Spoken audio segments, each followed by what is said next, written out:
पाकिस्तान के top doctors के साथ अपॉइंटमेंट बुक करें, वो भी पेशेंट फीडबैक देखते हुए। आज ही ओला डॉक ऐप डाउनलोड करें। ओला डॉक, डॉक्टर का अपॉइंटमेंट आसानी से। अस्सलाम वालेकुम, मेरा नाम डॉक्टर माला शाहानी है और मैं as a consultant obstetrician and gynaecologist Altamash general hospital में क्लिनिक कर रही हूँ। आज हम जिस टॉपिक पे बात करने जा रहे हैं वो है वजाइनल डिस्चार्ज। हर एक औरत का बहुत ही कॉमन क्वेश्चन जो मुझे मेरी ओपीडी में सुनने को मिलता है कि डॉक्टर साहब मुझे ल्यूकोरिया हो रहा है या वजाइनल डिस्चार्ज है। लेकिन बहुत सारी औरतों को कम नॉलेज होती है कि ये वजाइनल डिस्चार्ज होता क्या है, क्या वजाइनल डिस्चार्ज नॉर्मल भी होता है। अगर नॉर्मल भी हो सकता है तो नॉर्मल और एबनॉर्मल वजाइनल डिस्चार्ज में क्या फ़र्क है, एबनॉर्मल वजाइनल डिस्चार्ज के क्या सिम्टम्स और क्या वजूहात हो सकती हैं, और क्या मैंने पहले भी ट्रीटमेंट लिया लेकिन अब मुझे फिर से डिस्चार्ज हो रहा है तो मैं इस रिकरेंट वजाइनल डिस्चार्ज से कैसे ट्रीटमेंट ले सकती हूँ। इन सब चीज़ों को आज हम डिस्कस करने जा रहे हैं। सबसे पहले तो वजाइनल डिस्चार्ज नॉर्मल भी हो सकता है। एक सफ़ेद पानी जिसके साथ ना खारिश है ना स्मेल है, वो एक नॉर्मल वजाइनल डिस्चार्ज होता है। वजाइनल डिस्चार्ज वजाइना के सेल्स या सर्विक्स जो बच्चेदानी का मुंह है उनके सेल से डिस्चार्ज होता है या वो शेड कर रहे होते हैं। उसके साथ साथ वजाइना में कुछ bacteria as a normal flora हमेशा अवेलेबल होते हैं, उसकी वजह से भी डिस्चार्ज आ रहा होता है। ये डिस्चार्ज बिल्कुल वाइट कलर का होता है या कभी कभार चिपचिपा सा म्यूकोइड किस्म का भी होता है, लेकिन इसके साथ साथ पेशेंट को कोई और सिम्टम नहीं हो रहे होते हैं, सिर्फ डिस्चार्ज हो रहा होता है। और ये डिस्चार्ज हर औरत एक वुमेन टू वुमेन डिफरेंस कर रहा होता है उसकी क्वांटिटी में। पीरियड्स के जब ओव्यूलेशन डेज होते हैं उस दौरान डिस्चार्ज की क्वांटिटी बढ़ जाती है, प्रेगनेंसी के दौरान बढ़ जाती है, स्ट्रेस के दौरान बढ़ जाती है, अगर कोई हार्मोनल टैबलेट्स ले रहा है फैमिली प्लानिंग के लिए उसके दौरान वजाइनल डिस्चार्ज बढ़ जाता है। और नॉर्मली भी एक औरत से दूसरी औरत में उसकी क्वांटिटी में काफ़ी फ़र्क होता है। अब ये डिस्चार्ज एबनॉर्मल कैसे होता है? अगर यही सेम वजाइनल डिस्चार्ज येलोइश हो रहा है या फिर उसके साथ साथ ग्रीनिश हो रहा है तो ये एबनॉर्मल है। अगर ये सेम वजाइनल डिस्चार्ज के साथ जो वाइट लिक्विड है अब थिक सा आ रहा है या फटे हुए दूध की तरह आ रहा है या फिर दही जैसी शेप दे रहा है तो ये एबनॉर्मल है। या फिर इसी डिस्चार्ज की वजह से इतनी इचिंग हो रही है कि पूरी वजाइना रेड नज़र आ रही है हर तरफ से, तब भी ये एबनॉर्मल है। या फिर डिस्चार्ज की वजह से जब आप इंटरकोर्स कर रहे हैं तो उसके दौरान जलन या पेन हो रहा है, तब भी ये एबनॉर्मल वजाइनल डिस्चार्ज है। या फिर वजाइनल डिस्चार्ज की वजह से आपके पार्टनर कंप्लेन कर रहे हैं कि उनको कुछ दाने निकल रहे हैं या उनको कुछ लकीरें पड़ रही हैं, कुछ ज़ख़म हो रहा है या उनकी प्राइवेट पार्ट से भी डिस्चार्ज आ रहा है, ये एक एबनॉर्मल वजाइनल डिस्चार्ज है जो एक पार्टनर से दूसरे पार्टनर में ट्रांसमिट हो रहा है। या कभी कभार वजाइनल डिस्चार्ज इतना सिवियर होता है कि पेशेंट को फीवर, लोअर एब्डोमिनल पेन भी होता है, उसके साथ साथ यूरिन पास करते हुए जलन, दर्द भी होता है और यूरिन बार बार आना शुरू हो जाता है।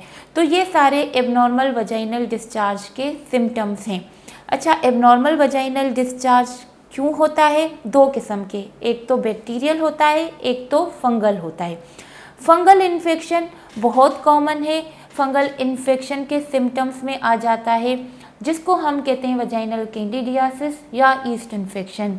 ईस्ट इन्फेक्शन में जो नॉर्मल डिस्चार्ज है सफ़ेद, वो फटे हुए दूध की तरह आएगा और इंटेंस किस्म की खारिश या एलर्जी करवाता है।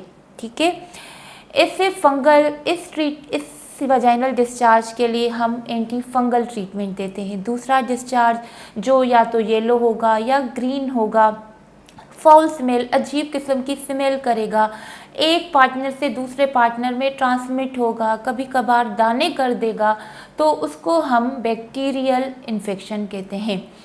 कभी कभार गलती हो जाती है कि पेशेंट अपने तौर पे ही घर में ट्रीटमेंट ले रहा होता है, क्योंकि कुछ साल पहले उसको सेम डिस्चार्ज हुआ था और उसने किसी से ट्रीटमेंट लिया था, अब फिर से हुआ है तो वो सेम ट्रीटमेंट घर से ही स्टार्ट कर देते हैं। प्लीज़ ऐसी गलती ना किया करें। जब भी डिस्चार्ज हो अपनी गायनेकोलॉजिस्ट को ज़रूर दिखाया करें, क्योंकि वो ही मुआयना करने के बाद ही कर सकती हैं डिटरमाइन कि ये कौन से किस्म का है। फॉर एग्जांपल, अगर बैक्टीरियल इन्फेक्शन है और हम सिर्फ एंटी फंगल दे रहे हैं तो वो कभी ठीक नहीं होगा, बल्कि विद टाइम वो ग्रो करता जाएगा। और अगर वो फंगल है और हम बैक्टीरियल ट्रीटमेंट दे रहे हैं तो वो फंगल बहुत ग्रो करेगा कि फिर ट्रीटमेंट और रिकरेंस ट्रीटमेंट मुश्किल होता जाएगा और रिकरेंस बार बार होने का चांस बढ़ता जाएगा।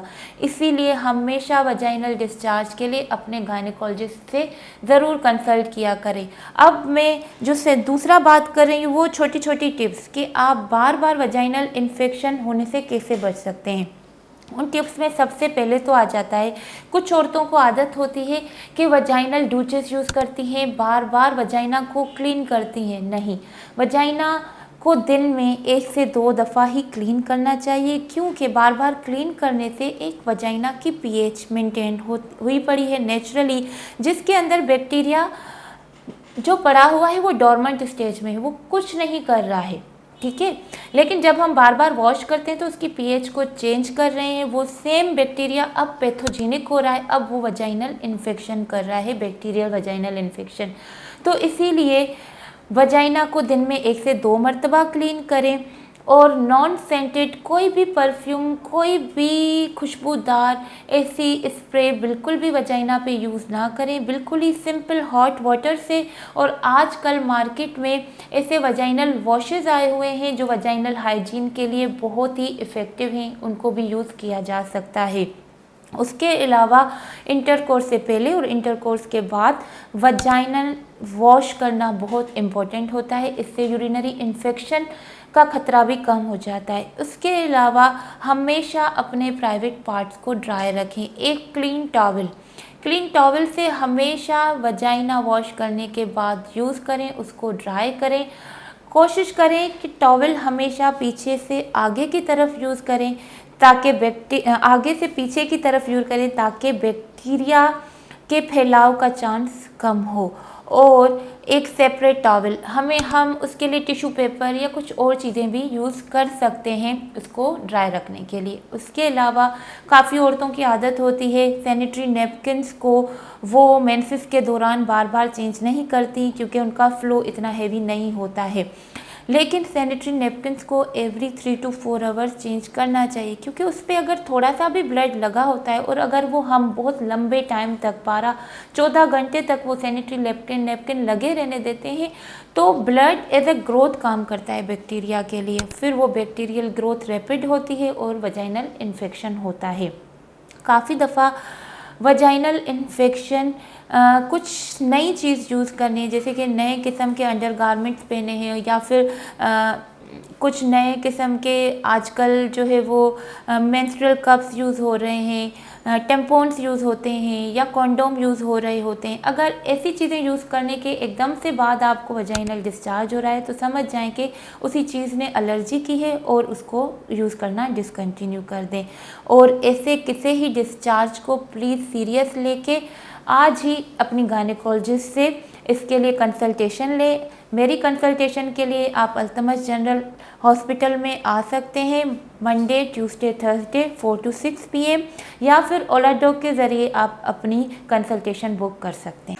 पाकिस्तान के टॉप डॉक्टर्स के साथ अपॉइंटमेंट बुक करें, वो भी पेशेंट फीडबैक देखते हुए। लाखों लोगों की तरह पाकिस्तान के सबसे बड़े डॉक्टर नेटवर्क का फायदा उठाएं और आज ही ओला डॉक ऐप डाउनलोड करें। ओला डॉक, डॉक्टर का अपॉइंटमेंट आसानी से।